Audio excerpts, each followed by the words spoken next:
हाइला पानी पिया, बहुत गर्मी बा। बस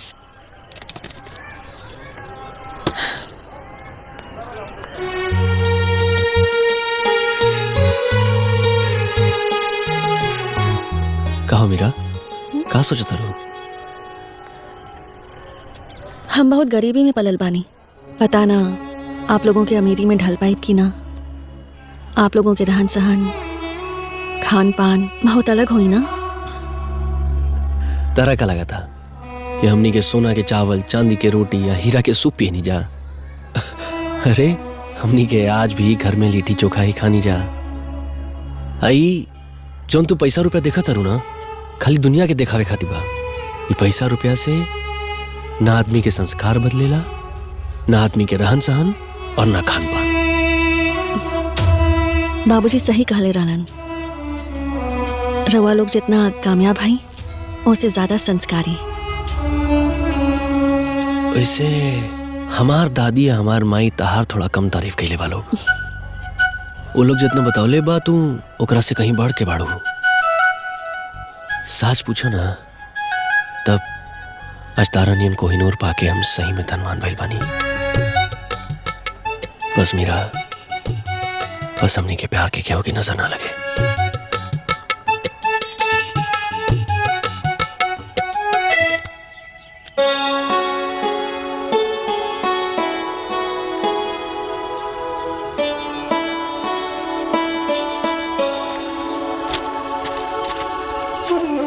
देखी यह महीना 24 तारीख के बहुत अच्छा लगन बा, जैसन आप लोग कहीं। का बास दो का कहता रहा? जीना ठीक है तबा, जब लगन बढ़िया बटले बा तो हमरा के कोनो दिक्कत नहीं के। तो ठीक बा, 24 अक्टूबर ब्याह के दिन फाइनल है। जी जी जी। अच्छा वासुदेव जी, रहुआ ना मीरा के कुंडली हमनी के भेजवा दे।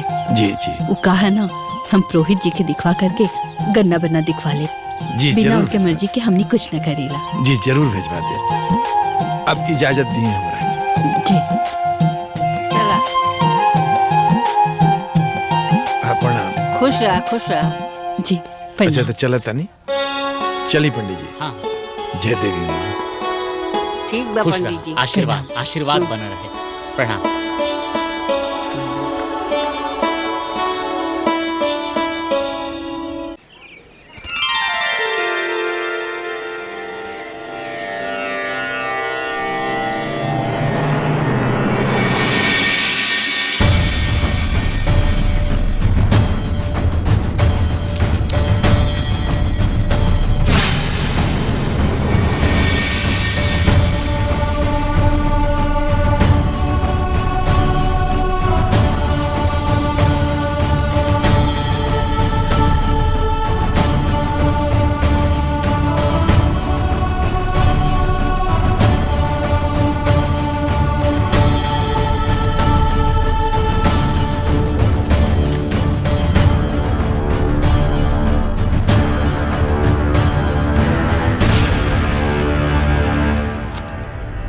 पार्वती जी, जी आशीष के कुंडली ठीक नहीं थे।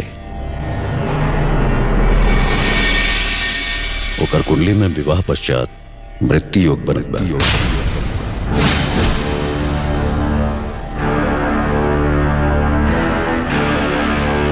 लेकिन एक विधान ठीक भइल बा कि लड़की के कुंडली में विधवा योग नहीं थे। ए खातिर अगर ये लड़की मृत्यु योग बनत बा,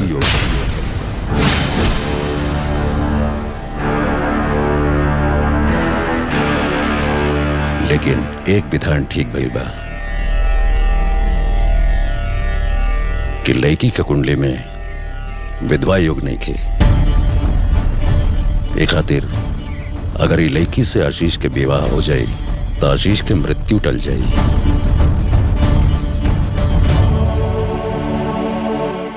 ये लड़की अखंड सौभाग्यवती योग लेके पैदा भैल भी है और आशीष की कुंडली में शनि के 7.5 चलत बा, जौन ठीक नहीं खे। पुरोहित जी, एकर कोनो उपाय बा? उपाय बा, शनि चालीसा के पाठ करा दी ओकरा बाद शनिदेव के नाम के एक हवन करा दी। हम पूजा के सामग्री लिख देता नहीं, रउआ मंगा ले। हम आवे वाला शनिवार के एकर पूजा संपन्न करा दे।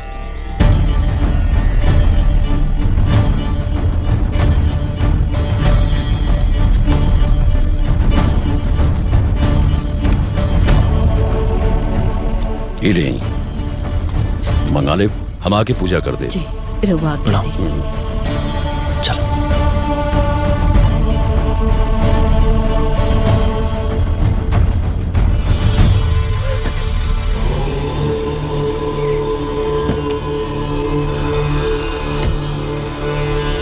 नीलांजन समाभासं रविपुत्रं यमग्रजं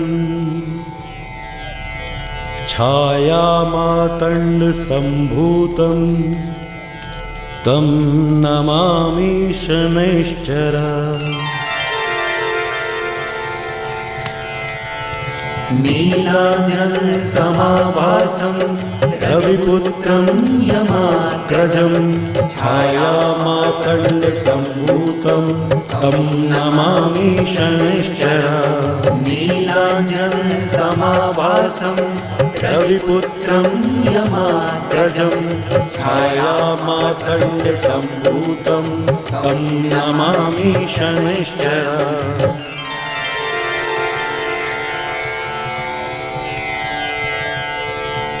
ओम शं शनैश्चराय नमः स्वाहा स्वाहा। ओम शं शनैश्चराय नमः स्वाहा स्वाहा। ओम शं शनैश्चराय नमः स्वाहा स्वाहा। ओम शं शनैश्चराय नमः स्वाहा। ओम शं शनैश्चराय नमः स्वाहा। ओम शं शनैश्चराय नमः स्वाहा। अच्छा तई पाखंड चल रहल भाई।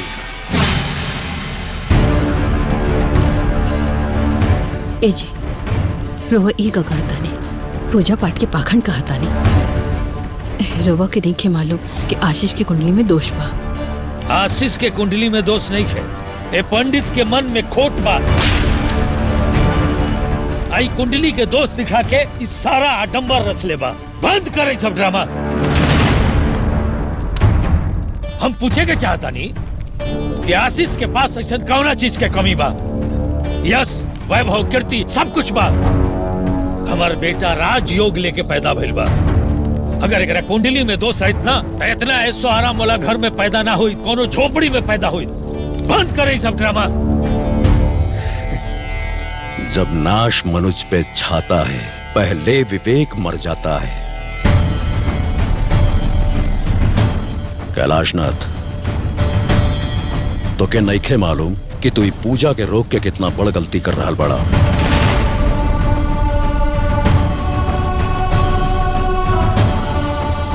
तो शनिदेव के क्रोध के नइखे जाना ताड़ा। अगर एक बार शनिदेव रुष्ट हो गई ना तो तोहार घर परिवार के विनाश हो जाए। और जब तोहरा के रुपया पैसा के बहुत बड़ा घमंड बना, वो सब कब मिट्टी में मिल जाए तोहरा के पता ना चली। हे पंडित, ई डर ओकरा के देखई है जे डेरात हुई। हम शनि वनी के नाम आली बनी।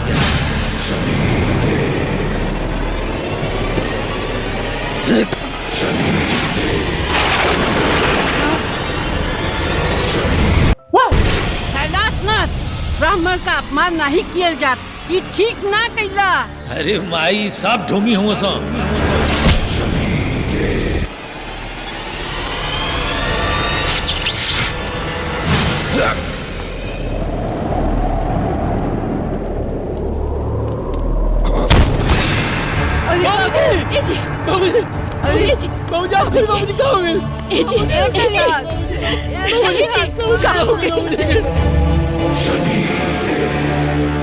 शनिदेव हूं मैं, शनिदेव। शनिदेव का तिरस्कार करना मृत्यु को आह्वान देना है।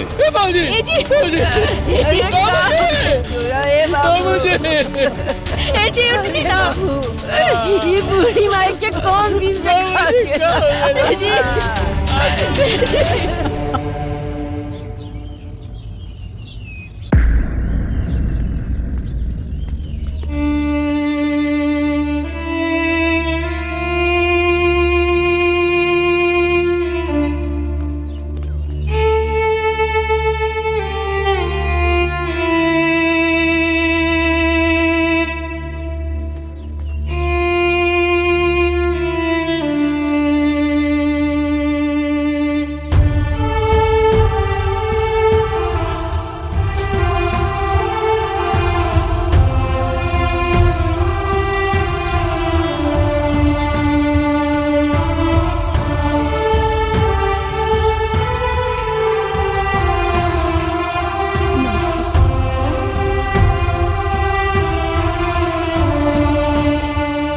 घर में तो अब सूतक लग गई।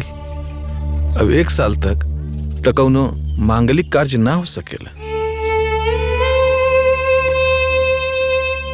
रहुआ अगर कहीं तो शादी के तारीख बदल दिया जाए। अरे वासुदेव जी, बिया वही तारीख पे हुई। हम पंडित जी से बात कर चुकल बानी। अच्छा। पिंड दान कैला के बाद शादी हो सकेला। अच्छा। रउआ शादी का तैयारी करें। ठीक बा, जैसन कहीं रहुआ। अच्छा तो चलो तब।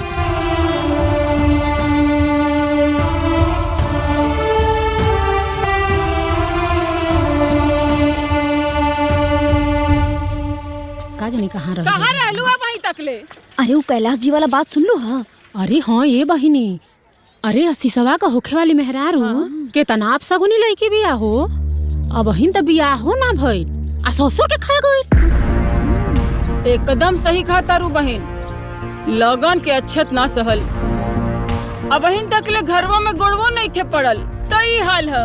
अब ब्याह के बाद का होई, हमरा तो बड़ा चिंता हो रहल बा। सही कह तारू ये बहिनी। राम राम राम। ए राहुल के माई बैठले रहबू, चला राशन बटाता खत्म हो जाई। हाँ चल चल चल चल चल। हाँ हाँ चलो चलो चलो।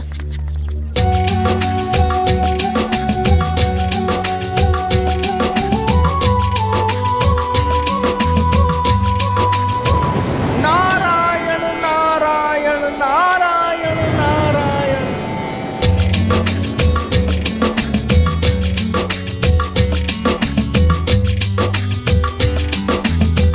नारायण नारायण नारायण नारायण नारायण।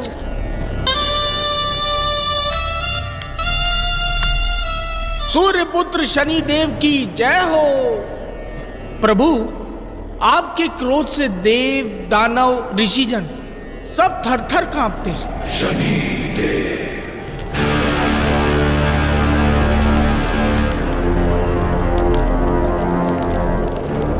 और ये परिवार आपका अपमान करके हर्षोल्लास के साथ मंगल कार्य कर रहा है।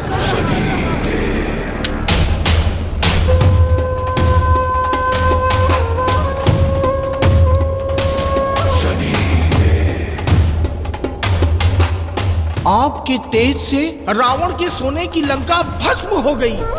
उस तेज का अपमान हुआ है।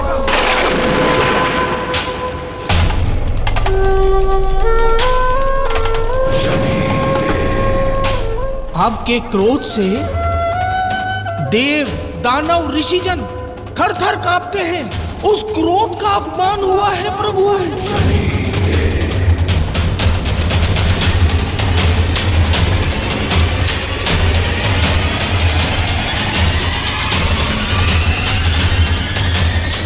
आपकी 7.5 से मनुष्य दरिद्र हो जाता है।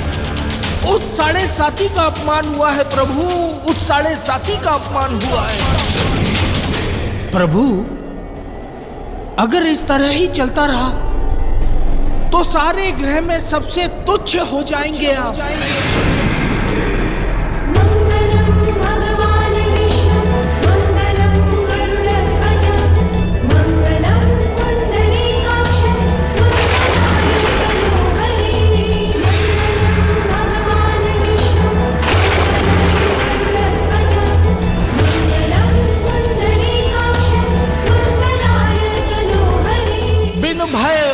न प्रीत प्रभु, बिन भय होए न प्रीत। नारायण नारायण।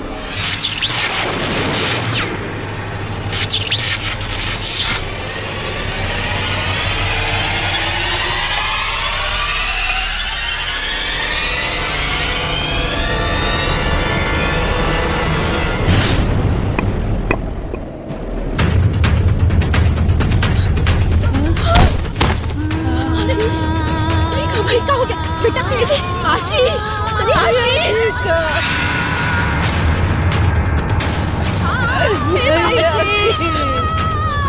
ए बाबू, ए बाबू, आशीष कहाँ भाई इनके भाई? ए बाबू,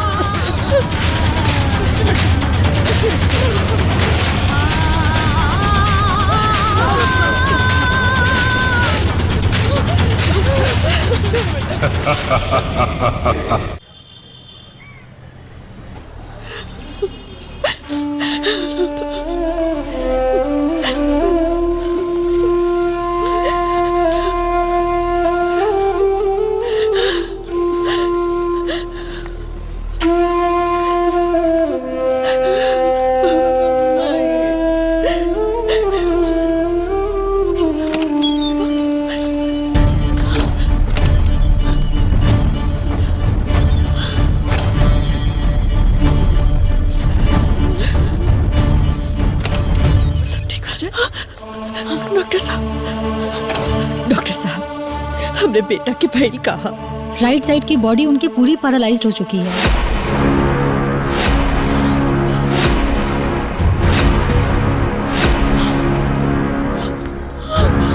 कब तक इलाज चलेगा हम कह नहीं सकते हैं।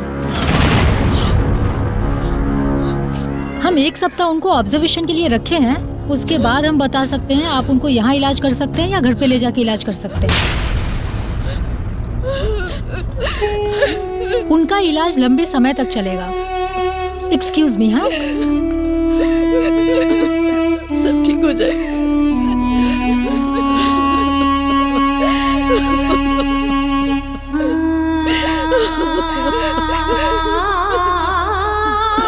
चुप हो जा बेटिया, सब ठीक हो जाए। ना, चुप हो जाए, चुप हो जाए।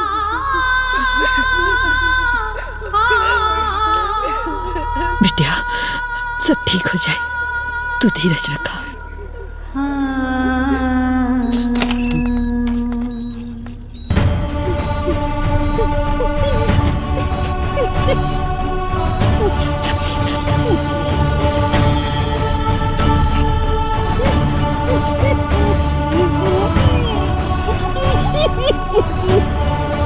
सब ठीक हो जाए।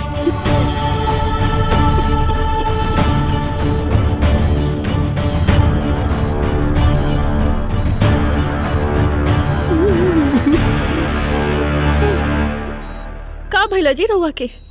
काहे रोवत हई? कुछ ना भइल आपके। डॉक्टर साहब से बात भइल ह, बस कुछ दिन दवाई चली, फिर आप एकदम ठीक हो जाए, है ना अम्मा जी? और आपके याद है ना कि आप हमसे काका वादा कैले रही, पहाड़ पे घुमाए ले चले के? हाँ,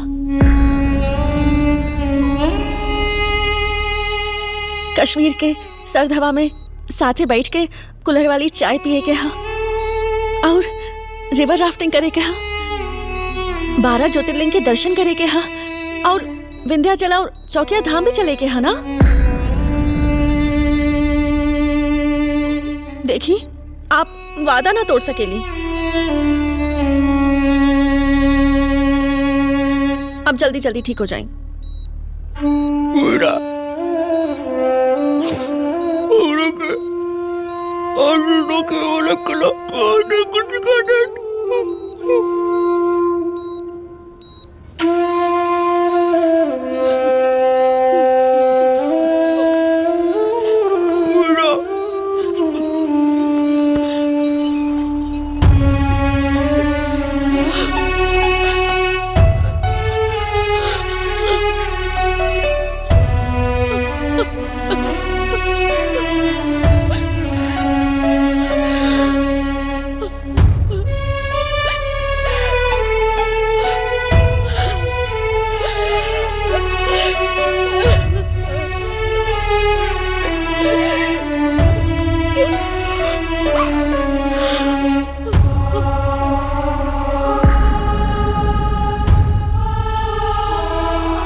ठीक है, आप घर ले जा सकती हैं। ओके, नमस्ते। Thank you.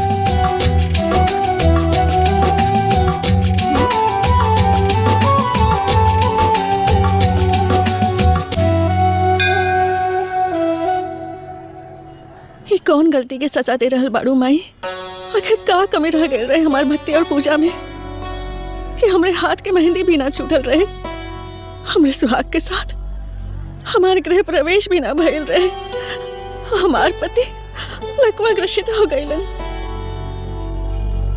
हमार सुहाग धूमिल हो गइल माई। काहे माई?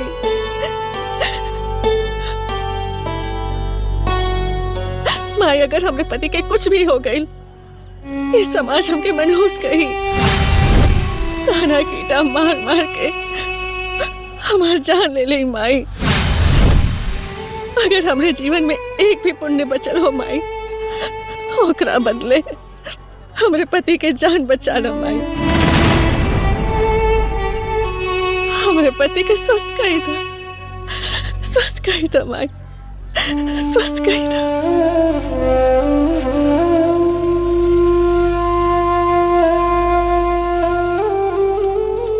अरे राम हो राम, भगवान ऐसन पतो कोई के न दे। अरे हमार बहुरिया रहत ना तो ओकर झोटा कबार के बाहर निकाल देले रहती। चल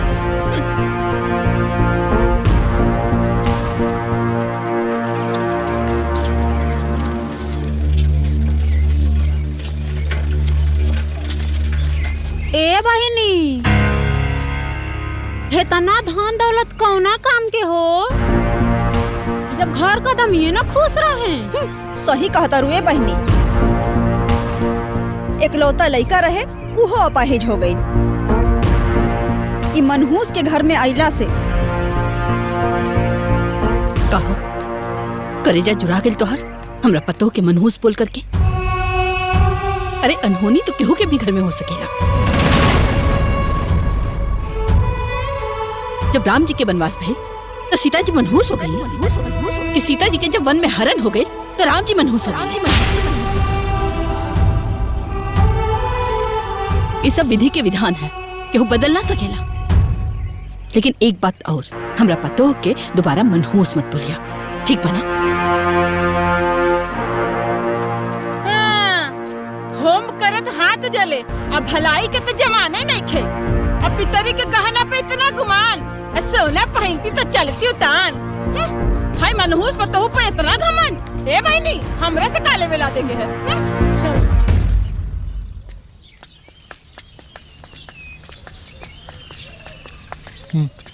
ओके लोग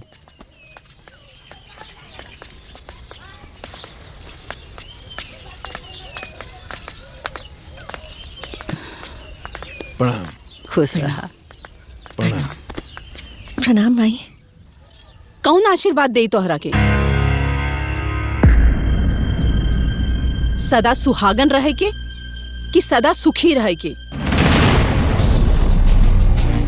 सुहागन तो तू रहबू ना, तो सुख कौन?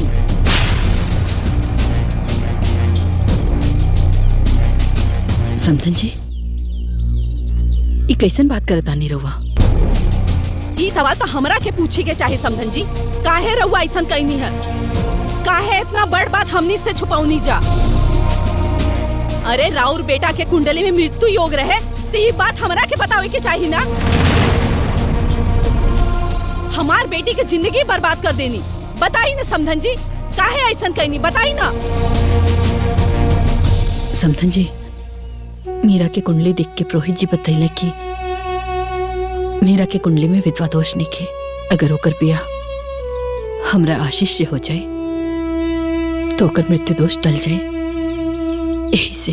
अरे समधन जी, तो अपन बेटा के जान बचावे खातिर हमरे मासूम बेटी मिलल रहे, हम ई धोखा से कल शादी ना माना था। और तू भी सुन ले बेटा, तोरे मांग में जे सिंदूर भरल बा ना, ई भी धोखा के बा। तू एकरा के पहुंच और चल घर चल। चल बेटा घर चल। अरे ना बाबूजी, हम यहाँ डोली में आयल रहनी, अब अर्थी में ही जाए। अरे तू पागल हो गल बड़ी का हैं? ब्रह्मा के लिखल क्यों काट तो ना सकेला। एक माई बाप अपना बेटी के हर रूप देख सकेला, लेकिन विधवा वाला रूप ना देख सकेला रे। हमरे बात मान, घर चल, अपन जिंदगी मत बर्बाद कर। अरे हम तोरा के दूसरा शादी करा दे बेटा। तू चल घर चल। ये कैसन बात करत तानी बाबूजी? माई अब बाबूजी आप दोनों जनी पगला गए हैं। एक सुहागिन से ओकरे मांग के सिंदूर धोवे के कहा था। अरे एक धनवान के अपना धन पे, एक सुहागिन के अपना सिंदूर पे बहुत अभिमान होला बाबूजी।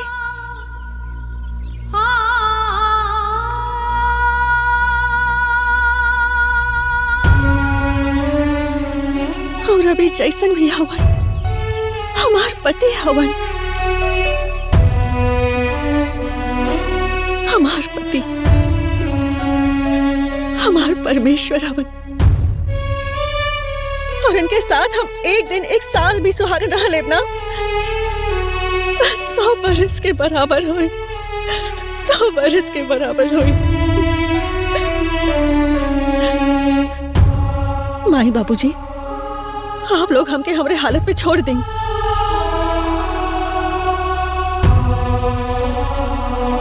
हमके हमार धर्म निभावे दी।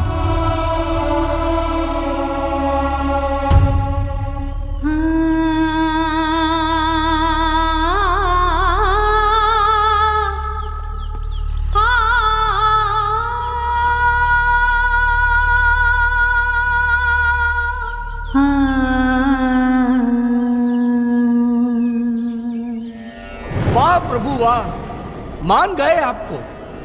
तिरस्कार का प्रतिशोध लेना कोई आपसे सीखे। चहु और शोक है, दुखों की बारिश थमने का नाम नहीं ले रही।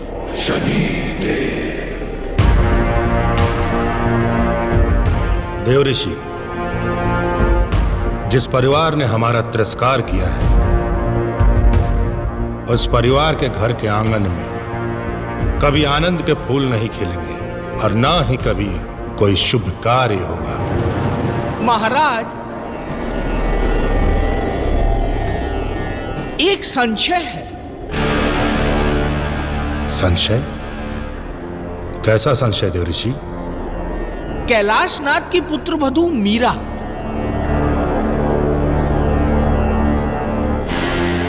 मां जगदम्बे की अनन्य भक्त है, और जब जब भक्त पर संकट के बादल मंडराते हैं, मां रक्षा करने अवश्य आती है। नारायण नारायण।